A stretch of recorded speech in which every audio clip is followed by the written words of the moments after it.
అనకాపల్లి జిల్లా బుచ్చయ్యపేట మండలం వడ్డాది గ్రామంలో సంభక్షకులు వెంకన్న శటగోపం. వడ్డాది వెంకన్నకు 29 ఏళ్లలో వచ్చిన బంగారం ఎంతో తెలుసా? అక్షరాల 0.8 గ్రాములు. గ్రాము కంటే తక్కువే. స్థానికులు మీడియా ఫిర్యాదులతో బండారమంతా బట్టబయలు.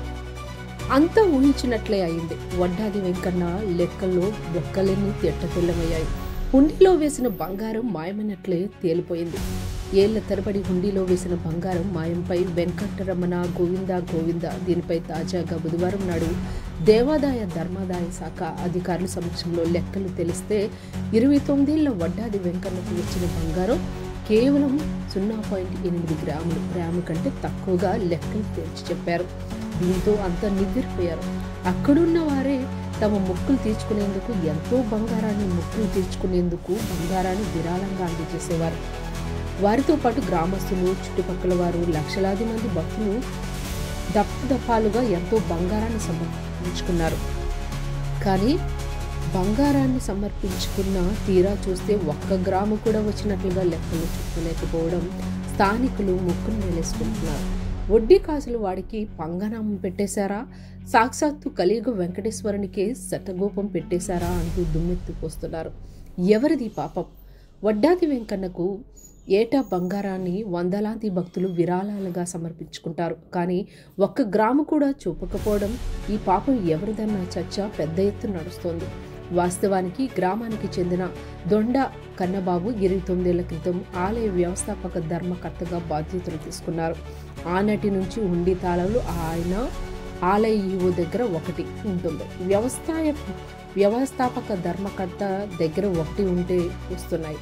ఏటా హుండీ ఆదాయం లెక్కించిన తర్వాత బంగారాన్ని మోటార్లో కట్టి భద్రపరుస్తారు. ఆనాటి నుంచి ఈనాటి వరకు బంగారాన్ని లెక్కించడం మానేశారు. దీంతో బంగారం మాయం చేసిన వారు ఎవరు గుర్తించలేరన్న నమ్మకంతో దర్జాగా కాజేశారనే ఆరోపణలు ఉన్నాయి. వెలుగులోకి వచ్చింది వడ్డాది గిరింజాంబ గిరిపై కొలువున్న స్వయంభూ వెంకటేశ్వర స్వామి ఉండి ఆదాయం లెక్కింపు గత సోమవారం నాడు నిర్వహించారు.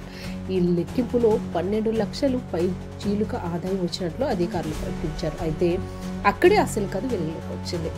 ఆదాయం అయితే ప్రకటించారు, కానీ హుండీలు భక్తులు వేసిన బంగారం, వెండి సంగతి పక్కన పెట్టేశారు. ఏటా ఇదే తండ్రి జరుగుతుంది. అనేక మంది భక్తులు ప్రతి ఏడాది పెద్ద ఎత్తున రకరకాల ముడుపులు చెల్లిస్తారు. ఇలాంటి తరుణంలో ఏ ఏడాది గ్రామానికి చెందిన కురుందాసు రవణ అనే భక్తుడు తనకు కుమారుడు పుడితే నిలువు దోపిడీ ఇస్తానని మొక్కుకున్నాడు. అనుకున్నట్లుగానే సుమారు 2 తులాల బంగారం, తాడు, చెవిదిద్దులు, వెండి పట్టీలు, నగదు వేశాడు. నగదైతే లెక్కల్లో చూపారు, కానీ ఈ బంగారాన్ని అధికారులు లెక్కల్లో చూపలేకపోవడం అసలు విషయం వెలుగులోకి వచ్చింది. ఏళ్ల తరబడి వస్తున్న బంగారం ఇప్పటి వరకు ఎంత వచ్చినట్లు, దాని విలువెంత, ఇలాంటి వివరాలన్నీ బయటకు రానియకుండా చేయడంపై అనేక అనుమానాలు వెల్లువెత్తాయి. దీంతో స్థానిక యువకులు మీడియా అధికారుల దృష్టికి తీసుకెళ్లడం, వారు వచ్చి బంగారం బహిర్గతం చేయడం అసలు విషయం వెలుగులోకి వచ్చింది. దీనిపై వడ్డాదితో పాటు చుట్టుపక్కల గ్రామాల్లో పెద్ద ఎత్తున చర్చ జరుగుతోంది. హిందూ మతం పెద్దల దృష్టికి కూడా ఈ విషయం వెళ్లడం, వారంతా ఆలయాన్ని సందర్శించుకుని సిద్ధమవుతున్నట్లు తెలుస్తోంది.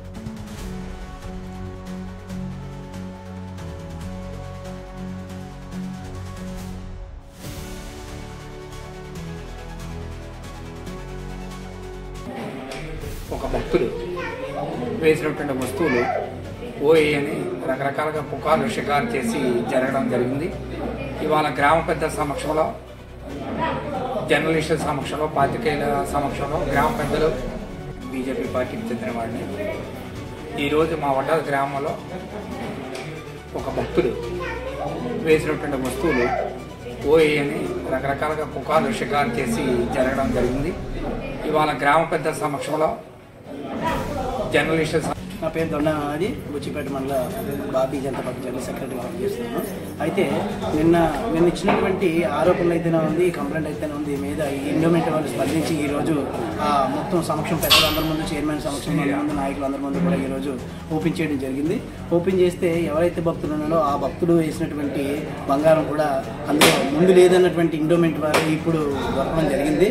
అదేవిధంగా ఇది హిందుత్వ మనోభావాలను పెంపొందించే విధంగా కృషి చేసినందుకు ఎండోమెంట్ వారికి, గ్రామ పెద్దలకి, కూటమి నాయకులకి అందరికీ మొత్తం ప్రతి ఒక్కరికి ప్రత్యేక ధన్యవాదాలు తెలుపుకున్నాం.